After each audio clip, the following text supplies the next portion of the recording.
Hey everybody, it's Vicky with Dementia with Grace. Today we are talking about the letter X in the ABCs of Dementia FAQs, and I'm going to be absolutely honest with you, there is not a question that starts with the letter X. So, there was something about x-rays, but there's nothing about x-rays. You cannot x-ray somebody's brain and see dementia.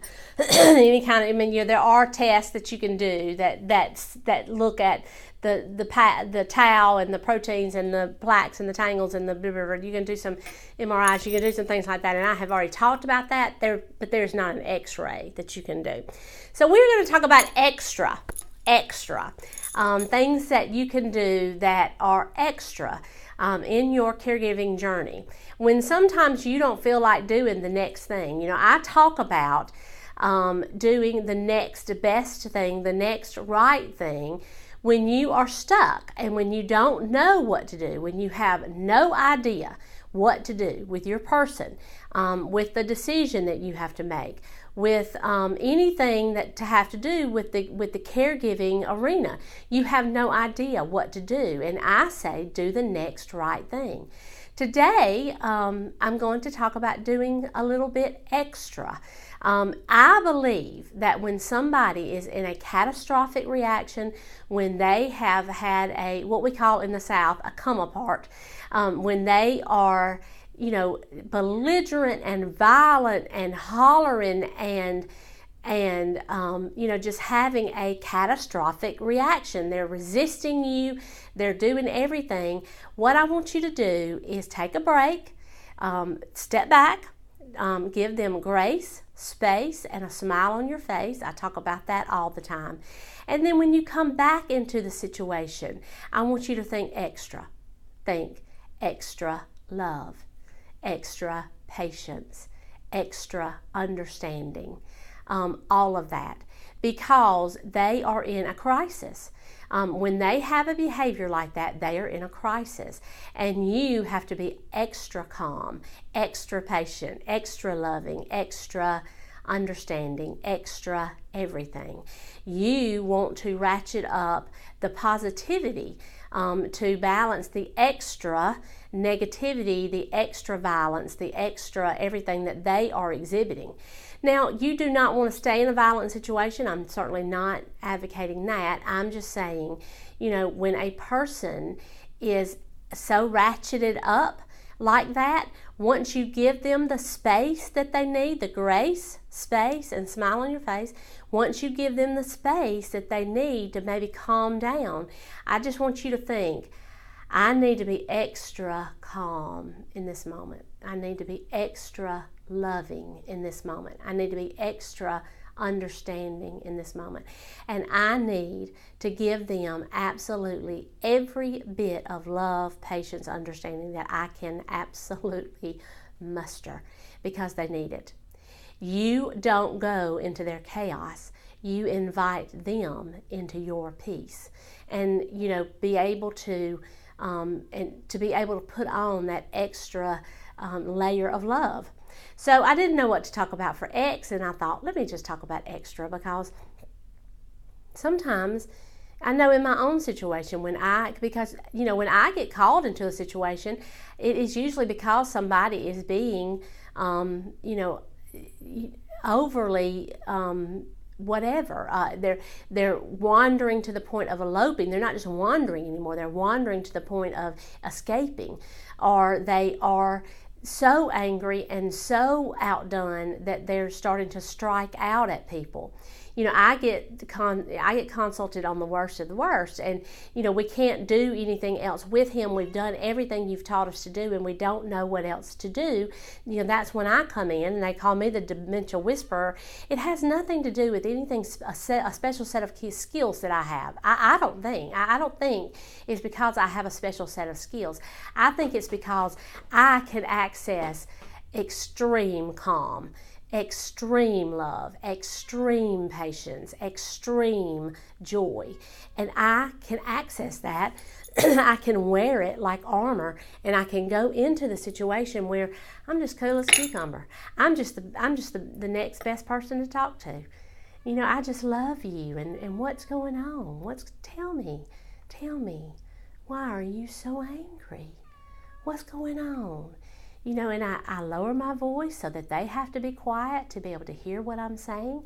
And sometimes they still just, I'm just going to hit you. I'm going to hit you. I'm going to hit you. And I'll put my hands on their fist, and I'll say, oh my goodness, that's so hard to be so angry. I'm so sorry you're so angry. That must feel scary to be so angry. And they calm down. And we talk. And I just give them extra love, and I tell them, I say, I love you so much, and I don't want you to be this angry. I don't want you to be this scared. I don't want you to be this lost. I don't want you to be this undone. And, you know, they'll calm down and they'll say, you know, I want my mama, you know, or this is not my home. These people have kidnapped me and they're keeping me against my will, and you've got to help me. I immediately, because I have poured extra love, extra patience, extra care into them, I have then become their ally. Just like that. Just like that. I'm on their side. And they can tell me what they need. They can say, we've got to get out of here. This place is wrong. I don't live here, and I live somewhere else, and I've got a little child at home, and I've got to get home to her. And I've tried to tell these people, I've tried to tell them, and they won't help me, and they won't help me get to my little girl. And so I'll say, oh, I know that is scary. That's so hard to worry about your child. I have a little girl, and I would be so worried if I felt like that she was in danger. Let's make sure first that she's not in danger. And so then I'll say, I called the police, and you know, they know that she's safe and those kind of things, and I just do the therapeutic redirection and let them know that there's no danger. It's okay. We're going to get them where they need to be. And what we have to do is calm that down. And once they get calmed down, we give them extra attention and extra love and extra whatever they need, and they'll calm down. And I'll say, "Oh, that was so. I bet you're worn out from feeling that worried. Let's get some coffee. Let's get some water. Let's have a snack, and let's just reset ourselves."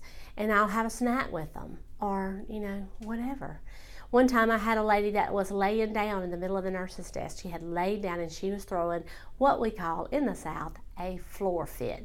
And she was definitely in the middle of a catastrophic reaction.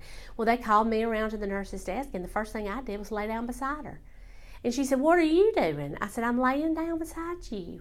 And she said, "Well, why?" And I said, "Well, you're laying down. I figured I'd lay down with you." And she said, you know, whatever it was that she was so worried about. And then she said, I just can't get anybody to pay me any attention. And I said, "I know, but I tell you what, laying down on this floor sure got their attention, didn't it?" And she said, "Yeah." And I said, "But don't we look silly?" And she said, "You're a lady. You shouldn't be laying down on the floor." I said, "You're a lady. You shouldn't be laying down on the floor." I said, "I tell you what, let's get up." And so we got up, and then we had a conversation, and then she was better. And, you know, that just has happened. I can't tell you how many times in my practice something like that has happened, where people just need to be understood, they need to be loved, and they need to be done, that it needs to be done in an extra fashion. So that's my X. That's what I came up for, with extra. I hope y'all enjoyed it, and I hope it made some sense. Just know that you are full of love.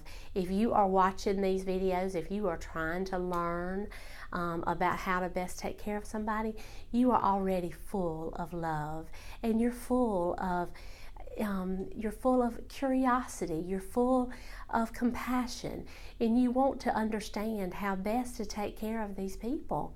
You already are extra.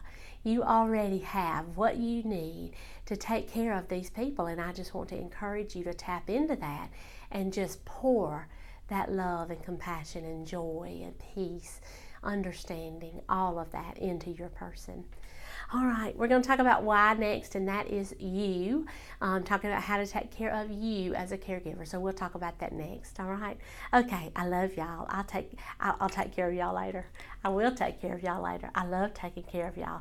But I will see y'all later. Okay. All right. Love you. Bye. Mwah.